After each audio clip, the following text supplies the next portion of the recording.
Hey everyone, welcome back to the Habs Tonight YouTube channel. Man, it's been a few days. It feels like forever, but it's only been a week. How you been doing, man? I'm good, man. It feels like a really, really long time that we have discussed hockey or done anything. It's just weird. It's was such a crazy playoff run. And like every single day I felt like it was like boom, boom, boom, hockey, hockey, hockey.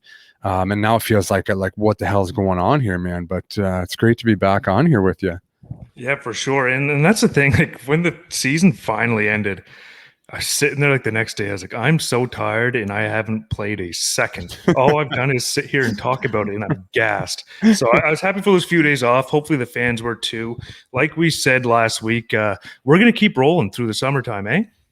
Yeah, absolutely. We've said it plenty of times. We're going to try to pump out as much content as we can, and keep the Habs community involved. I know, a lot of other channels kind of shut down and only follow the season. We want to be the channel that people can interact and email us and even suggest what they want us to do. We're happy about that. So, like I've said it before too. I kind of want to give the guys a little bit of break. That was obviously a pretty emotionally draining, not just final, but like playoffs. And you see all the injury updates coming out and everything. So I want to give the guys a little bit of time, and then I'll start hounding them to get on here with us. So I'm pumped about those too. For sure. And for those that don't know, we had our weekly French show yesterday, Autour de la Ligue, with Nick and Shane. So that was posted yesterday. Check it out if you're French speaking and you want something to watch. Always some good content there. I know Crushin Cans is back this Sunday because Derek's gone camping, where I think we're going to toy around with drafting the Seattle team once the protection lists come out. But for this show in particular, I want to get just the topics before fans kind of get tired of us talking here. Is we're going to be talking about Joel Bouchard, Dominique Ducharme, Corey Perry, Phil Danault, Yoel Armia, Jake Allen, Bergevin, all the likes. So we took a little bit of time off here. Hopefully everybody's rejuvenated, but big show on tap here. And some curious people are wondering, we're going to get right into it now, Dale, is we was it trade deadline? You were talking about Joel Bouchard, and you had some harsh words for him. You said that, like a guy of your caliber or like your experience, veteran experience, whatever it is, you said you could handle it, but you weren't too sweet on the words. And some of the fans are curious with Joel Bouchard now going to the San Diego Gulls of the AHL, Anaheim's farm team. Yeah. You mentioned how you weren't a fan of him and you did not want him around your prospects. So now is the time to elaborate. The fans been wanting it. What's going on with Joel Bouchard? Yeah, this is great timing. Obviously I said what I said when we did our trade deadline show, and he was still a part of the Montreal organization. We're obviously a Habs channel, a positive community. So I wasn't trying to slander the guy or shit on him. I just saw all the feedback, and he himself does a great job of portraying that he's this amazing communicator and he's this great coach. And again, a lot like when I talked about Julian, I want to separate the person from the hockey coach. I think Joel Bouchard is a fine human being. I got no issue with him as a human being. I could go for beers with the guy. We'd have a great time. But as a hockey coach, I said I didn't like him around the young guys, and I can elaborate on that now that we have some space and he's out of the organization. Not that it matters anyways, but I just felt the respect for him. He's still in the organization. We're a positive Habs channel. I didn't want to, shit on the guy, but and that's not what we're about, obviously. But I've been getting so much reaction. I got tons of reaction before. Everyone's ripping me as if I didn't know. What it was like. Obviously, I played for the guy. I'm in the dressing room with him every day. I have a lot better insight than people that are sitting on their computer and watching interviews of him and don't know anything about the way he coaches and the type of person he is as a hockey coach. So let me elaborate into some of those things that I saw. He uses, and I think this is successful in junior, where you scare kids. You just flat out scare kids. Kids are so scared. They want to be a hockey player so bad, and you hold that power over their head and you use that against them. And they're so scared to voice an opinion, tell somebody about what you do, or, it's not the cancel culture. He's not hitting people. It's nothing like that, but the way he treats people as a hockey coach is just, to me, it's so old school. The whole game has just evolved from that style where, you're sitting in a video room and you're just slaughtering a guy and just going over the top on it, as opposed to teaching. Like, he would just like belittle guys in front of the whole group so many times. And to me, as an older guy, like I said, I can chuckle about it and I can laugh. But when I was a young guy in those situations, and I had John Tortorella, and I'm not comparing him to John Tortorella. I think John Tortorella is a better hockey coach than him. Obviously had a lot more success in the NHL, but very, very similar where, just belittling. And when you're a young guy, you're stressed out every day coming to the rink. You're like, if you're a call up, you're like, holy smokes, I don't want to, I don't want to do something where like the veterans will get mad. I don't want to do this. I don't want to do that. So you're already uncomfortable. And then you have this coach just belittling you in front of the whole team. You feel about this big, and it just shatters your confidence as a player. It shatters you as a human being. Nobody deserves to be treated like that. And it's just, like I can say from a personal, opinion, I was there. I was that young guy, and I couldn't put it together, man. Like when I would get called up to New York, I was dominating the American League. Like you can check my stats. As a young guy, I was dominating. I'd come up and I wouldn't play well, and I didn't play well for New York, whether it was training camps or when I got called up my third year, because I was like literally so nervous and so scared to make a mistake. I literally couldn't play, and that's just the effect that those type of coaches have on you. And man, that's all I saw there was constant belittling of guys. And just that attitude towards people. And then there was times like, we went on a bus trip. I think we lost a game, and we went on a bus trip, and it was like a 7-hour, 8-hour bus trip. And we stopped halfway through the bus trip, and he just sat there at the front of the bus staring at guys as they walked off. And it was just so weird to me. And he was like pouting, and like, it was just a weird thing to me. Like, I talk about what makes a really good coach a coach. And that's when a guy can separate his personal, life from hockey. And this guy was just an emotional roller coaster from day to day. You didn't know what kind of human being you were getting. And it was just, to me, man, not just a really toxic environment.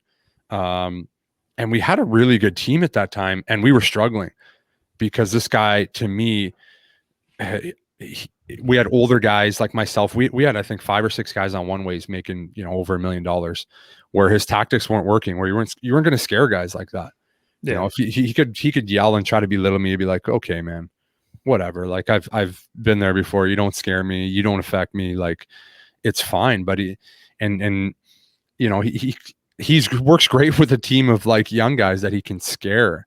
And, and as for the hockey side, you want to talk about, and I've seen a lot of comments about him saying, people are like, well, you should have took Ducharme's job, and he's a great hockey mind. Like, I'm sorry, I didn't see any technical, strategies or coaching out of him from my time there. Like, it was like, we're going to work hard, and we're going to skate as hard as we can in practice, and we're going to be the best conditioned team. Like, we were doing stops and starts in morning skate. I remember teams watching us and laughing at times, being like, what are these guys doing?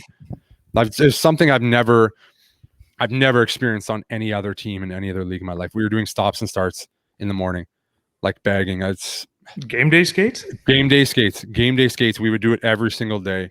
For those of you that don't know, game day skates are usually just fluid drills, a little bit of systems, half hour, 45 minutes probably off the ice. Just get the legs moving.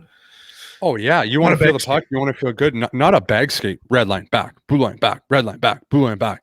So to me, that's just like, again, old school mentality, like zero, like new age advanced science on like making sure guys are rested and stuff like that.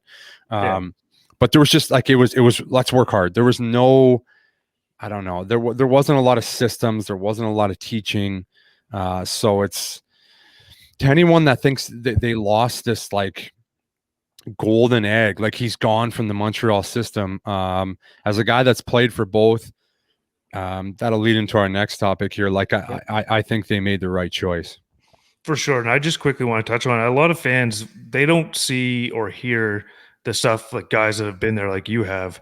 But they see the AHL team win the North. But I mean, that could also be argued with Montreal's prospect pool and the couple additions they've made, having Primo down there. Montreal's prospect pool is pretty good. And in the AHL right now, they only played in the North, I believe it was. And so a lot of fans were confused because they see the AHL team doing so well. Sorry. Right. And like you said, they're asking for Bouchard over Ducharme, and Ducharme just brought you to the Cup final. It makes no sense to me this time. It makes no sense to me when I look at the American League and I watched some of those games and like Manitoba, the Moose were horrible. Belleville was atrocious. Toronto wasn't much better. Like you played those same teams.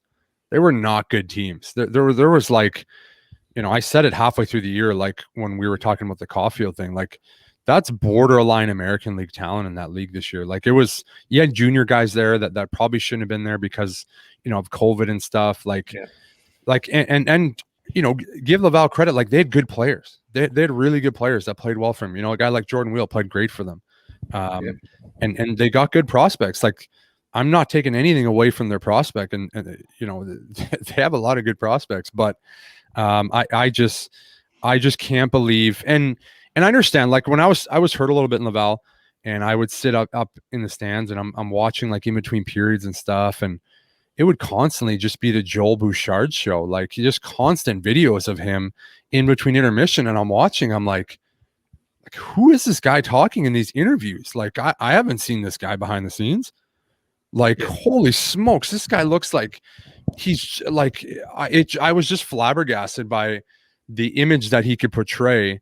And then it was like nothing like that. Nothing like it. So essentially you're just saying like Bouchard, like his old school tactics aren't made for today's NHL is what you're saying on why you wouldn't want him around some of the young prospects now. Right. And yeah, man, I told Berge and Claude Julien when I first got traded back here and I went down there for a week, they asked me right away, as soon as I came back, they didn't even ask me how my game was. It was like, how was Bouchard down there? And I was like, I didn't say much. I'm like, are you guys testing me? Like, what are you trying to do here? Like, and they're kind of laughing. So I think they knew, what kind of coach he was. And I don't know if they liked it. I don't know. Obviously they were liking it, but I don't know, man. It's for young guys. To me, that's not the new way of teaching. That's not the way you treat people in the world. In any profession, that's just not the way you treat people anymore and get the most out of them. You look at the Tampa Bay Lightning. Jon Cooper, I was just going to say that. Phenomenal. He seems like a phenomenal guy. I know a lot of Montreal fans kind of despise him now, but I mean, if you watch him actually and how he treats his players, how he talks to media, he was just on Chicklets, I think today's episode or whatever. He seems like one of those guys that guys love playing for. Yeah, that's absolutely. The results. Every single guy I've talked to absolutely loves him. Like they would literally run through a wall for him and they respect him. And that's, man, when I heard him talk a little bit about the Tyler Johnson thing and it was kind of cool. They were just talking about how, like, they've been together for this long. And when he was waving him and he wasn't playing well, he was on him, but he was like checking in on him every day, making sure like, hey, are you okay? Like, is everything all right, man? That's incredible. I just love that. So that's the new age of coaching is you got to relate to these young guys. It's not old school where you can just hammer guys. Like teaching is so different now. It's just in every aspect, not even in hockey. Like just what was acceptable, 10, 20 years ago isn't acceptable today. And people would get fired for stuff today that, they would be patted on the back for about 10 years ago. So, yeah. And we see Joel Bouchard. Berge, I think, said it. He was offered a contract with Montreal or Laval or joining Ducharme on the bench. But you can tell he doesn't want to be an assistant coach. So he goes to San Diego. And coach of the Anaheim Ducks right now, is that Dallas Eakins? Yep. So he made that move there. I think Derek was telling me this. Like, he must know Dallas Eakins might have a short leash. It's the only reason why he'd go coach another AHL team instead of staying in Montreal. But I think he saw the writing on the wall. As soon as Dom Ducharme got fired in the playoffs there, and we'll kind of switch into this now, he gets offered a 3-year contract today. Congratulations, Dominique Ducharme. You've played for him. You've always said he's kind of a quiet guy. But what I took away from the post-season press conferences from the players, these guys like him. They respect him, it seems like.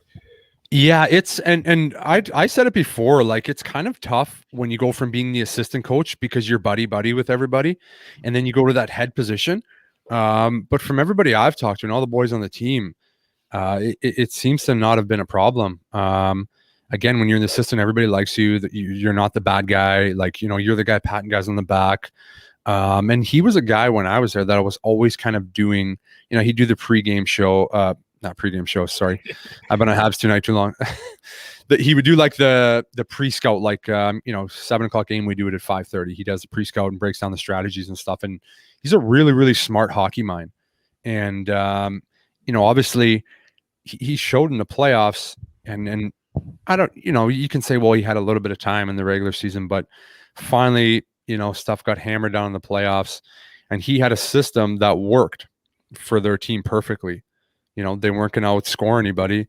That was not their game, and they played it to a T, and it worked perfectly. So to reward a guy with a 3-year deal now is incredible. Like, you see a lot of interim coaches, when they get switched over the head coach, they give them like a year or two, but 3 years, that's a lot of confidence for the guy. So good for him. Congrats to him.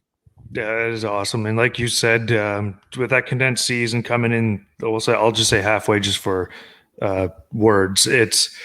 He didn't have much time to practice either. And I think that week off before playoffs started where he actually implemented his system, the players kind of understood it and actually ran with it. That's why you saw a different Montreal Canadiens team than that was coming down the stretch. But I mean, congrats to him. Like you said, you don't get to the Cup final. I mean, you can be lucky, but you still have to be good to get that far. You got to win best of 7 3 times to get to that Cup final. So congratulations to him. But one thing that we were going to talk about was Corey Perry, and I'm just going to bring it right back to Ducharme quick, was he had a quote like, they asked him about Ducharme with that interim title, and he goes, he's a head coach. And coming from a guy like Corey Perry, that's got to feel good. And this is a UFA guy that a lot of fans want back. What are your thoughts on Corey Perry as a UFA this summer? Yeah, I thought it was an awesome signing last year.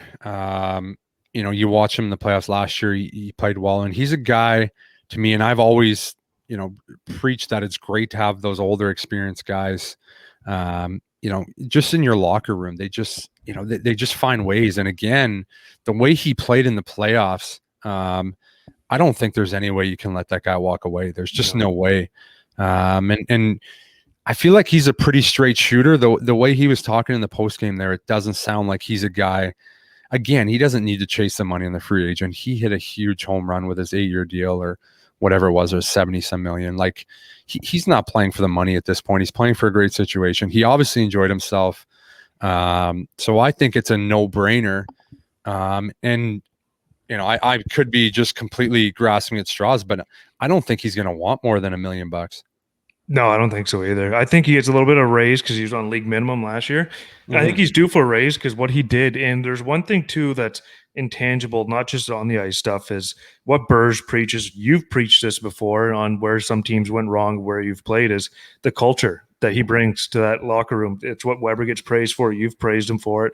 And Corey Perry definitely brings that. I mean, he's won everything there is to win. And I think if you get him for another $1 million next year, I don't think anybody says boo about it. No, that's a steal. And I agree with you. Like he does deserve a raise. But I feel like he's just one of those guys that'll be like, okay, I'll take a raise.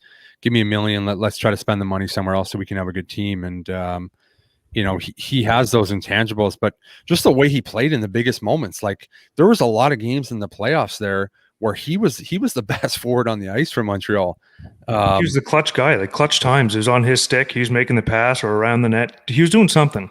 Yeah. And you hear some of the guys like Suzuki and Caulfield just talk about his influence and stuff. And, a guy that's scored a ton, he's won everything, like you said. You need to keep guys like that. You have to. And I think guys like him and Stahl have kind of, not that teams have gotten away from it, but I think it's opened people's eyes that coming down the stretch into the playoffs, you still need guys like that. If you can have, one or two of those guys on your fourth line instead of a young guy that's going to sit there for 7 minutes and not know how to play a fourth line role, I think that's how you have success.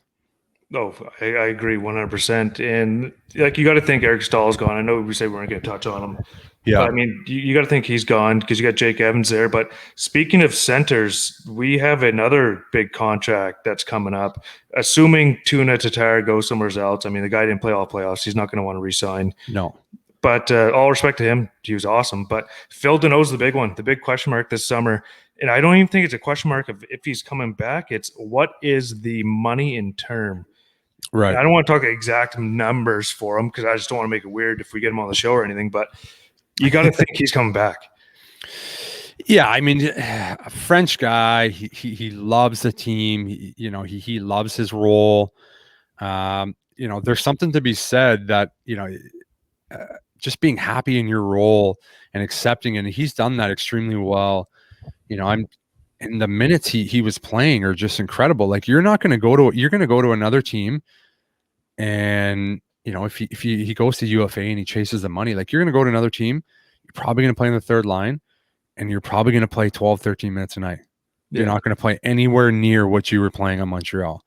So I think that's a big factor for him. And I don't think he wants to leave. What did you think of the comments where he said the contract leak earlier kind of affected his game? What did you think of that? I just kind of a two-part question. What did you think of it?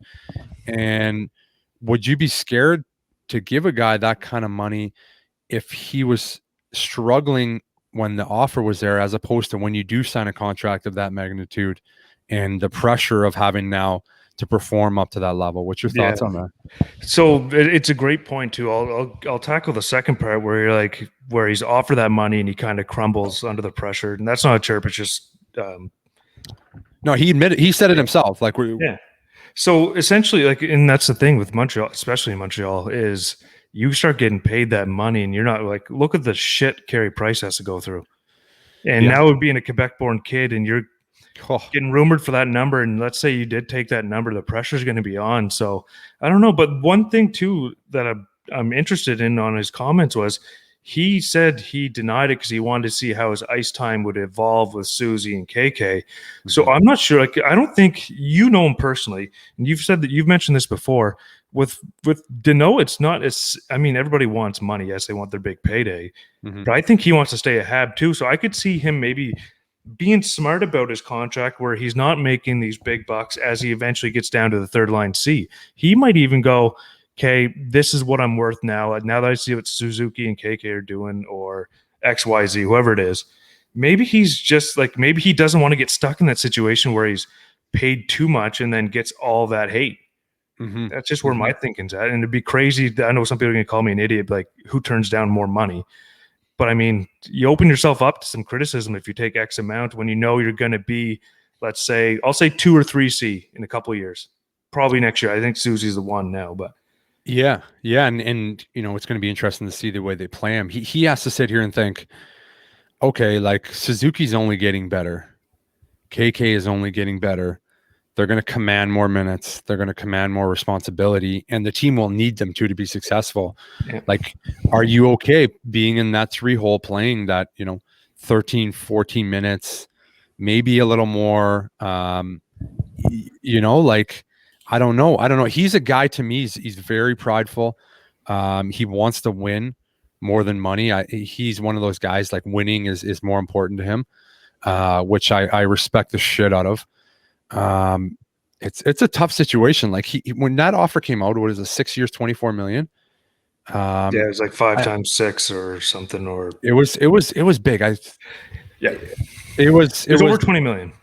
Yeah, it was big, and I think on the open market after the playoffs he could probably get pretty close to that.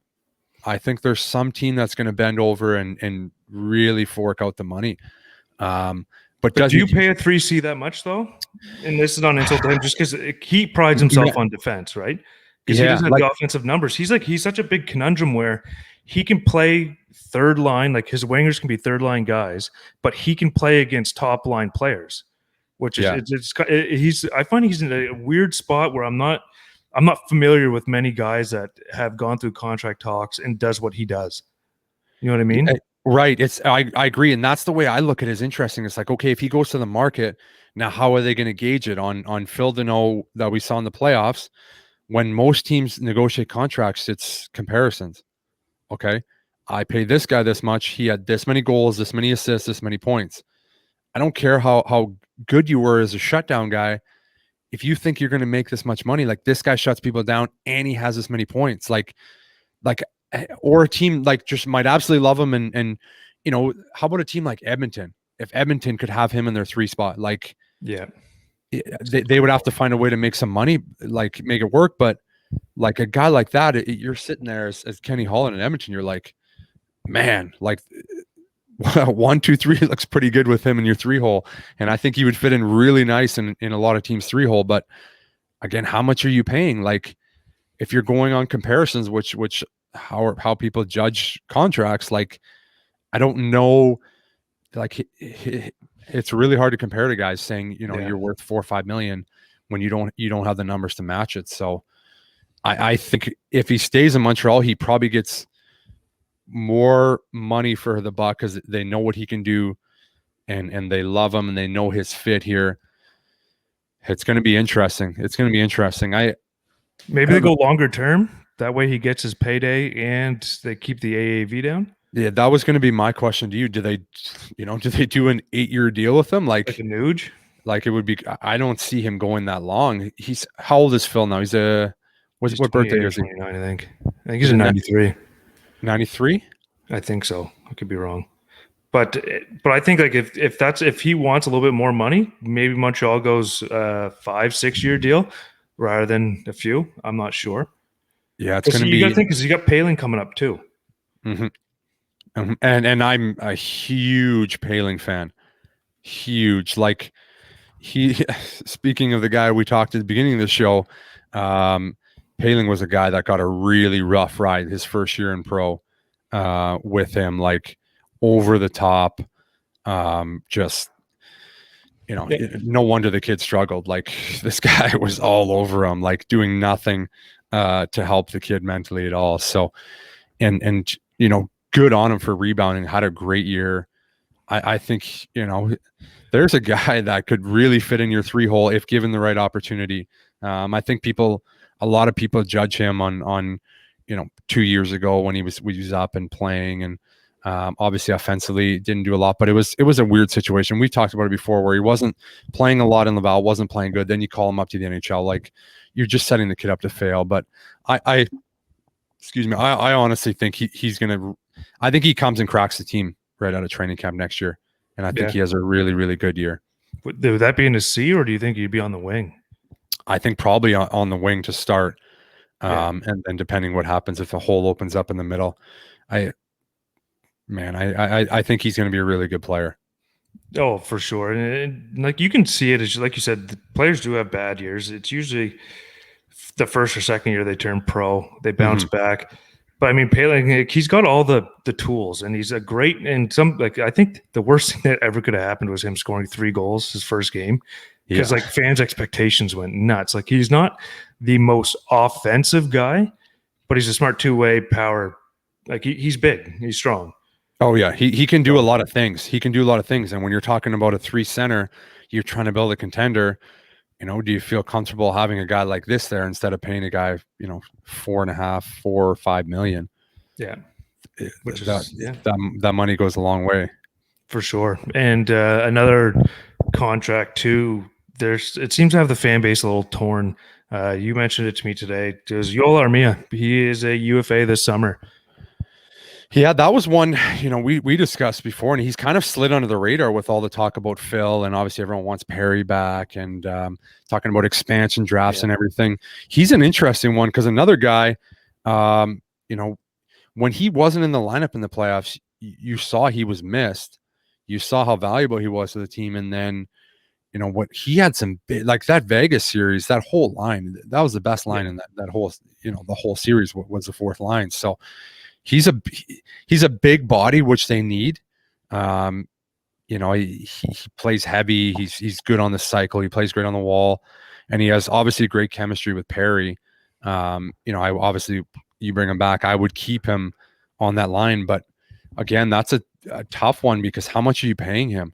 He was making 2.6 last 2 years, and that's the thing. This guy, that's what my one critique of Joel Armia is. Just the consistency, because some days like he has the opportunity to be the best player on the ice. He's got the size. He can stick handle in a phone booth. Like he's got great hands. Incredible.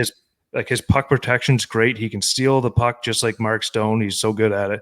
Yeah. But then some days he disappears. But I mean, the playoffs he played great. So like you said, is he going to move up the lineup depending on what happens, expansion, or who signs, who leaves, who gets traded, whatever? Mm-hmm. Or what do you pay him if he's going to be on your fourth line with Perry? Because that chemistry, right? Yeah, that's It's kind of tricky. I like don't know. if I'm the GM sitting there, it's like, okay, you hope your lineup stays healthy. And if my lineup plays out like this, he's probably on the fourth line with Perry. Can we continue to have, and we can touch on Byron too, like another guy over 3 million that's going to probably play on that. Like there's a lot of guys that, they're great players, and they're like, I would take them as teammates every single day of the week. But when you're trying to think of how am I going to fit this team under the cap and be the most successful that we can you find a guy in free agency, I don't know, for $1.5 million that can play a fourth line role? It's true. And that's the one thing it sucks about having a salary cap is these decisions come, and it's not like, I'll just use Burge as an example. It's not like he's like, oh, Armia is useless. It's, No. can I find somebody that's cheaper that does relatively the same thing, same kind of point totals, knows how to play that role, so I can stack up a little heavier up the lineup? But and like I just mentioned though, is sometimes Armia looks like that guy. You're like, oh my god, there's that first rounder, the big fin that can play both sides of the puck, can play PP, PK. It's weird. It seems like I don't envy Berge's summer this summer. No, it's a tough job, man. It's a thankless job. I chirp him all the time in all good fun. Like it's not an easy job. You make the wrong decision, you look like an idiot. Like half the time that's what happens. Everybody thinks you're an idiot. Like it's a tough job. And that's like Yoel Armia. Like there was times this playoff run, he was the best guy on the ice. He was their best forward, and he has all the tools in his toolbox. Like you said, he's big, he can skate, he's a 200-foot player, he can score, his hands are incredible. Like he's one of the guys that as a teammate that impressed me. Like I knew he was good playing on Winnipeg. I watched the Jets a ton, but then when I got a chance to play with him as a teammate, he just blew me away by how skilled he really was. And you can't take the puck off him. When you're down low and he wants to keep the puck, you're not getting it. It's just and it's a rare skill now, to protect the puck the way he does and the way he plays. Everyone, are kind of changing towards like, okay, I'm really fast and, I can dangle you. But if I get in the corner, I get in a battle. Like you're just going to, there's a lot of guys you just shove off the puck. Like he's just so strong. And that's a tough one. I think he enjoys playing in Montreal. I think he loves it. I think, him and Lecky and KK, they got the Finnish crew. I don't think you can go over 2.6 million. No, I don't think so either. And I don't know, maybe, and then this is the fan in me coming out, is I keep thinking like maybe the boys that get so close like they did this year, and they're like, okay, everybody takes a little bit of a hometown discount here, let's win. That's what I'm kind of hoping for. But also on the personal side, business side of me, is I want the players to go get their payday. Even if I love them on the Habs and they got to leave to go get that money, like I hope they do. I hope they get their payday, set their family up forever. Like I 100%. Want that, but like the greedy fan part of me is like, for sure, home discount, for sure. And then it's really tough when you're sitting there and you have these offers for a lot more money than the place you really want to be. Like it's tough. But like he's one of those guys that I think is valued a ton in Montreal and I think around the league. And what he did in the playoffs, you see he's a playoff style player. I think there would be teams lining up to pay him more than Montreal can pay him for for where he's going to play. But no disrespect, again, like he's a guy that can go up and down the lineup, no problem. Like, he can play in your first line, he can play in your second, he can play everywhere. So it is valuable to have guys like that down in your lineup. But just in the salary cap world, it's really, really tough. For sure. And then we said we were going to touch on Bergevin with his comments at the end of the year press conference or whatever. He said he was going to honor his contract the year that's left and that he was just basically gassed, tired. What are your thoughts on, like, as a player, is it like, okay, yeah, we get it, like we're all tired? Like, yeah, I thought it was a weird comment by him.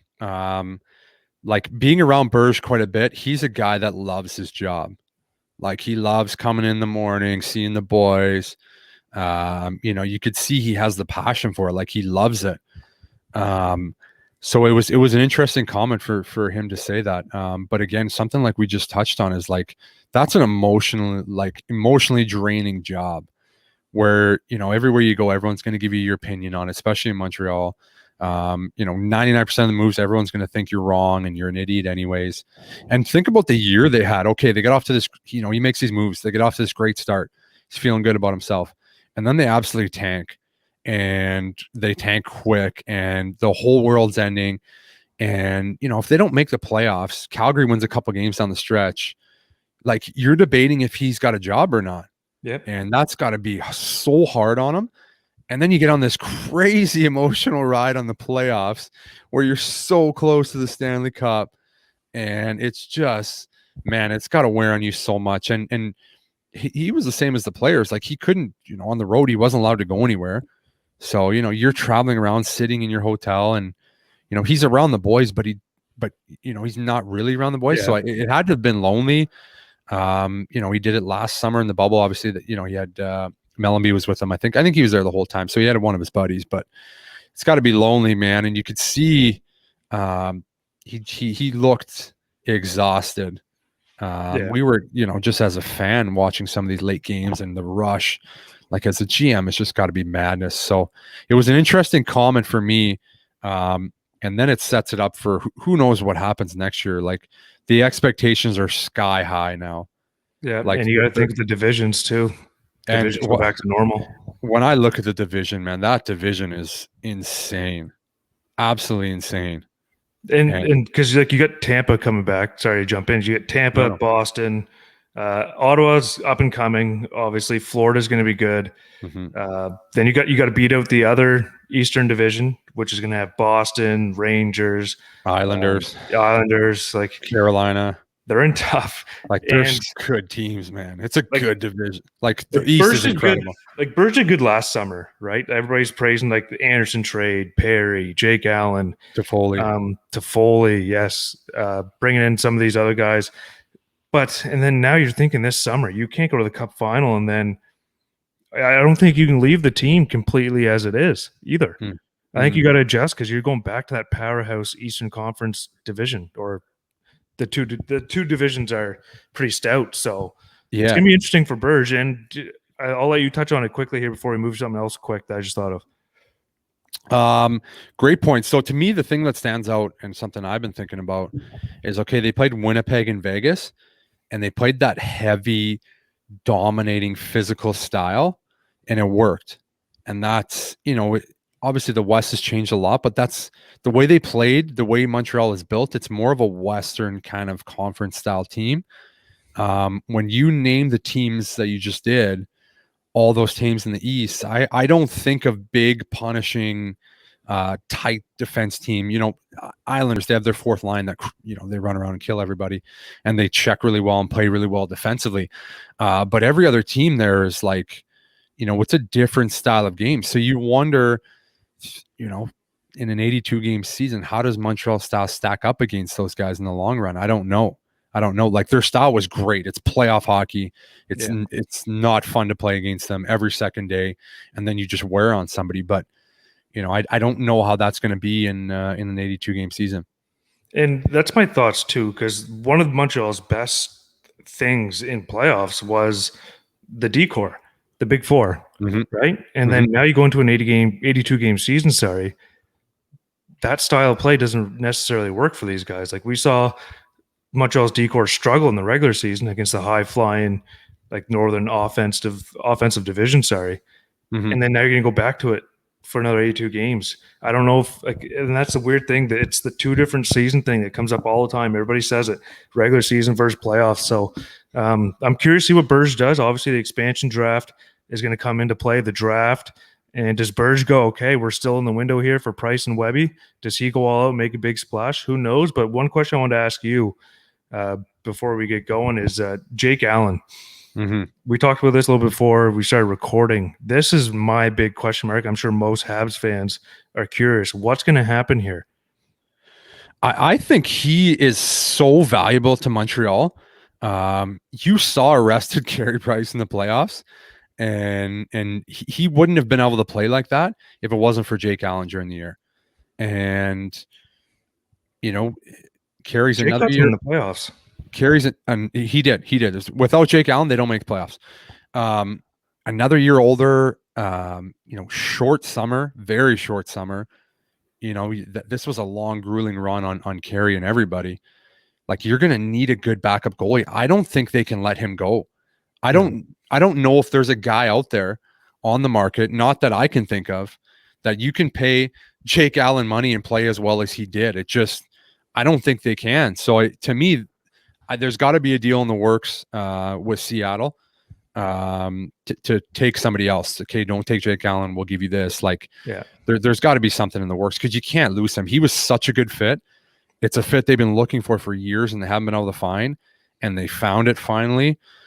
He's well priced. Like, I don't think they can let him go the way he played. And again, just touch on the short summer, like 82 games next year. They're going to need.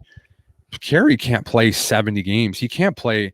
Man, it's got to be like a 50-30 split if you could. I think Carey wants more touches than that, but if you're going to make another run, you got to be fresh. And this short season, it's going to be crazy. And it's a great point too, because we saw Caden Primo come up. He's supposed to be the next number one guy in Montreal in a few years. I'll say when Carey is tailing off, it's when Primo's going to come up, probably split 60-40 Carey one year, then it'll slowly move into Primo's net, maybe. Obviously, I can't tell the future, but Jake Allen right now, he's off that $4.3 million contract. Because Montreal extended him 2 years at $2.875. Right. Who doesn't want that? Seattle thinks they got a starter for that much. And like I said, you can't go to free agency and find a good backup. You can find a backup for probably $1.5 million, $2 million. Yeah, but they're not going to be Jake Allen. No. And what you got in him. He's comfortable in that role. And he showed, if Carey gets hurt again, he can carry the load as a number one, no problem.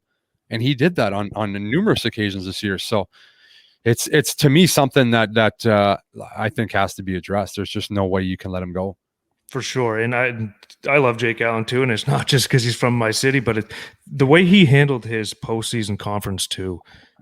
They're asking him like how the year going. And he's like, I'm just here to give Price a rest and make him better. And they asked about playing in playoffs, and he's like, I don't expect to play when Carey Price is healthy in playoffs. I mean, it's common sense. Most people think, pure class. And I love the guy for it. But like you're saying, if you're Berge, you got to be thinking, take somebody else, please. I'll give you something.